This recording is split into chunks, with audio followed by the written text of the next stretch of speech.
Bismillahirrahmanirrahim. Ustadz, ketika saya punya hajat ingin haji atau umrah atau membangun rumah, membeli mobil, tetapi nggak ada uang, terus masalahnya apa? Ya, apakah amal soleh boleh diniatkan untuk hajat tersebut? Masya Allah. Contoh, setiap Jumat saya bersedekah supaya hajat saya segera terwujud. Mohon penjelasan. Ini biasa, memang tipikal di antara sifat manusia itu ingin beramal dengan mendapatkan kompensasi. Ada, wajar itu, nggak apa-apa, itu sesuai fitrahnya. Itu ada di Quran surah ke-3 Ali Imran ayat 133. Posisi paling kanan sebelah atas. Wasari'u ila maghfiratin min rabbikum wa jannatin arduhas samawati wal ardu u'iddat lil muttaqin. Dan bergegaslah Anda memohon ampunan kepada Allah. Kemudian lihat kalimatnya, berharaplah bisa mendapatkan surga yang seluas langit dan bumi. Di Quran mengatakan silahkan Anda berharap, jadi mengerjakan amalan supaya bisa masuk surga. Itu puncak tertingginya. Ada orang-orang tertentu yang ketika dia beramal ingin mendapatkan surga. Lihat, itu bagian dari keikhlasan. Boleh.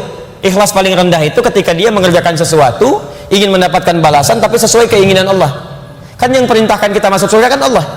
Jadi kalau kita misalnya mengatakan saya sholat karena Allah, iya, saya sholat ingin mendapatkan surga, boleh nggak? Boleh, karena Allah menyuruh supaya kita sholat mendapatkan surga. Tapi itu tingkatan paling bawah. Puncak tertingginya saya nggak peduli mau masuk surga atau kemanapun, terserah Allah, yang penting saya sholat Allah ridha. Itu puncak tertingginya. Nah, apa kata Quran ayat 134-nya? Alladzina yunfikuna fis sarra'i wad dharra. Ada orang yang mengamalkan amalan supaya bisa masuk surga. Di antaranya infak. Wal kadhimina al ghaidha, sanggup menahan amarah. Jadi ketika dia mau infak itu motivasinya mendapatkan surga seluas langit dan bumi. Itu kata Quran boleh. Tapi tingkat tertinggi ketika dia tidak punya pamrih dengan amalannya. Terserah Allah. Nah, cuman yang tidak tepat itu adalah ketika amalan-amalan Anda ditarik ke dalam urusan dunia. Itu yang sangat disayangkan. Jadi kalau mau beramal, gak usah mikirin dunia, sayang. Walaupun ada motivasi dalam amalan, menjadikan amalan ketika dikerjakan dunia dapat. Contoh, apa kelebihan 2 rakaat sebelum subuh? Lebih baik daripada dunia dan seisinya. Pertanyaannya tahu dari mana? Baik, hadis Muslim atau hadis 724. Lihat, rakaatul fajri khairum minad dunya wa ma fiha. 2 rakaat sebelum subuh itu lebih baik daripada dunia dan seisinya. Lebih daripada dunia dan seisinya. Jadi kalau Anda bisa mengerjakan 2 rakaat itu, Anda mendapatkan lebih daripada dunia dan seisinya. Lebih daripada dunia dan seisinya.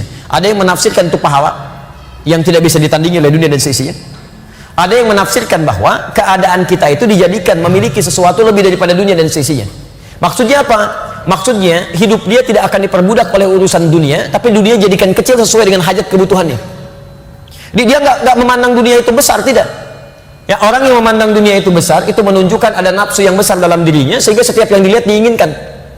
Ahli 2 rakaat sebelum subuh itu dia memandang dunia kecil. Saya nggak butuh. Yang saya butuhkannya yang saya ambil.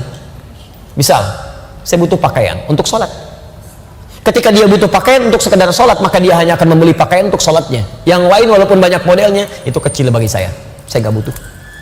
Cuman ingin, capek. Dia butuh minum. Apa fungsi minum? Menghilangkan haus. Yang penting air putih. Kan fungsinya menghilangkan haus. Ketika dia merasa apa yang dia butuhkan itu dia kerjakan, maka dia akan dicukupkan oleh Allah kepada yang dibutuhkan saja. Yang lainnya kecil, tidak dianggap penting. Jadi orang seperti ini hidupnya nggak capek. Yang penting ada air putih, selesai. Apa fungsi makanan? Yang penting ada makanan. Jadi malam-malam nasi ada, kebuli aja, nasi goreng ada, masya Allah. Nggak enak pengen nasi goreng kebun sirih, masya Allah. Bayangkan jam 12 kebun sirih, Pak. Jam 12 udah berangkat, macet-macet luar biasa. Sampai sana tutup.